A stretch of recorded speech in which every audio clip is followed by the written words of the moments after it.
Hi everyone, coming to you live from my book studio. Just kidding, I feel like a newscaster when I have this microphone. It's just much easier when I am sitting on the ground in front of my contemporary shelf. I have two shelves.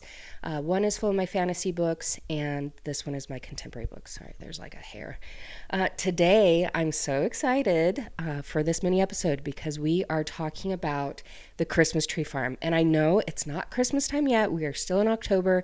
I'm still loving October, spookiness, everything.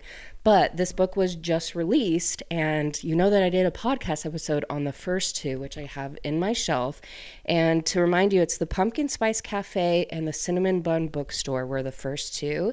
And then this one from Laurie Gilmore is the third one. And I have loved this little town. It really is giving you Gilmore Girl vibes. Like, if you love that show, you will love these books. And they're kind of spicy. Like, they're surprisingly spicy. But it's perfect. It's like just enough that I'm like, oh, okay, like I really love it. Like, it's not too much that I'm like, oh my gosh, but it's enough that I think I will have my sister definitely read them. I'm going to take them to this girl that I work with that she reads all the romance books, so I'm going to have her read this series because I have been like ranting and raving about them. And we follow each other on Goodreads. We don't follow each other anywhere else just because I'm kind of like, I don't want to like become social media friends with people that I work with. I just want to keep it separate, but we're friends on Goodreads.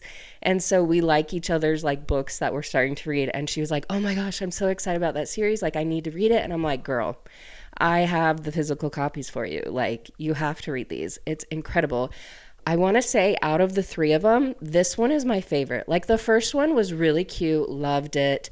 The characters weren't my absolute favorite, but I did really like them. The second book, I really liked the main female character. The main male character, he was good. Like, I liked him. I just didn't like really click, I guess. But I really liked the girl. And then these two, I don't know. They just seemed more real and not as like cutesy, like fairy tale, little town, small town. Like this felt real. And I really liked that about this. So this is about Kira and Bennett. So Bennett is Jeannie's brother. So Jeanie was the main female character in the first book, Pumpkin Spice Latte, or Pumpkin Spice Cafe. And Bennett, he lives in California. And at the end of, let's see, was it the end of Pumpkin Spice Cafe, or I think it was the end of the Cinnamon Bun Bookstore, that he comes into town to help his sister with their farm, and he just wants to get away for like the month or whatever. And at that time, Kira had moved into town, so she bought the Christmas Tree Farm just randomly. A little bit of backstory about her is that she has a twin, and her twin met this guy that lives over in Europe. I want to say like Norway, maybe, like somewhere over there. And so her twin got married and immediately moved over, and they were best friends. They were so close. And so she's just kind of like trying to recalibrate her life because she has just always had her sibling, her best friend, her sister, and now she has to figure it out on her own. So she decided to take her inheritance and buy this Christmas Tree Farm and then donate the rest of the inheritance. So she's like, I got to make this farm work. And she just wanted to like create this homestead, but then she realized like, oh, I need to make some money. So at the end of I think it was the Cinnamon Bun Bookstore, is when they had a fun, like, the town meetings are so funny. Like, you just really think of Gilmore Girls. But they had a town meeting, and Kira came, and she was kind of just like a Scrooge. And she's like, I'm not opening up the Christmas Tree Farm. Like, leave me alone. I don't like Christmas. And everyone was like, oh my gosh, like, okay, like what's happening? And so when this one starts, Bennett has come into town, and that's when Kira has realized like, oh, I do need to make some money. I will open the Christmas Tree Farm back up and start making this money. Like, she talks to her sister a lot, and the town actually volunteers Bennett to go up because he has like 3 dogs. I think it's so funny. It's so cute. But so he goes up there with his dogs and they run around, and Kira loves animals. She loves dogs.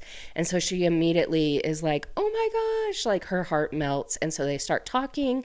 And then Bennett goes and reports back to Jeanie, and she's like, oh my gosh, you have to go up there again. And so Bennett and Kira just kind of click, and she's like, hey, I'm getting, I need to make this announcement at the Christmas tree lighting. And so he helps her do that. And he's just so supportive from like day one. And he's the type of guy, and this is kind of a thing that he is going through this book, is that he wants to not be the nice guy. Like, people have dated him to kind of take advantage of his helpfulness and his assistance. Like, I guess he went on this date one time and it went really badly. And then she asked him like, hey, can you give me a ride to the airport? And he was like, oh, okay. So like, people have just kind of like taken advantage of his good nature. And so he's like trying to get over that. And Kira knows that he is like this. And so he tries to like help her with like her heating and plumbing and stuff. And she's like, no, let me do this. And so it kind of goes back and forth. And she knows that he's only there for a month, but she's like, I kind of really like him. And so you see like her start to soften, and you see him like try to be supportive, but also like keep her boundaries. And the town just like rallies around her, which is so cute. And they just like all help out, and she has just loved it. And they like spend some time together, and it just, yeah, and they start to fall in love, and it's so cute, and I loved it. Like, so I would say, I mean, you kind of have to read the first 2 to really know about the town and the characters, but if you really didn't want to read those 2, and you just had time for like one of them, then just read the Christmas Tree Farm, because you can kind of guess like who's with who and all that, like the town dynamic through this book as well. The author has done really good about that. And so you can kind of read them like one-offs. It just might be a little bit difficult to understand, but for the most part, yeah, like definitely recommend picking up this one. The Magic Starts Here, the author of Pumpkin. Yeah, it's just so good. Like, I have loved it. Dream Harbor is the town's name, and it just, I loved it. I absolutely loved it. So I highly recommend this book. Highly recommend the series. Like, just such a feel-good, warm series that's so cute, and just, it's perfect. Absolutely perfect. So let's see what else. Still in Halloween, still in October. We have love this month. I've been trying to find kind of spooky reads. Not really, they're not spooky though. They're all romance. But anyways, like and subscribe so that you can get and ring the bell or push the bell, whatever that term is. I don't know, just so that you get notified for when these videos come out, and listen to the podcast, and follow me on all the social medias. And I'll see you next time.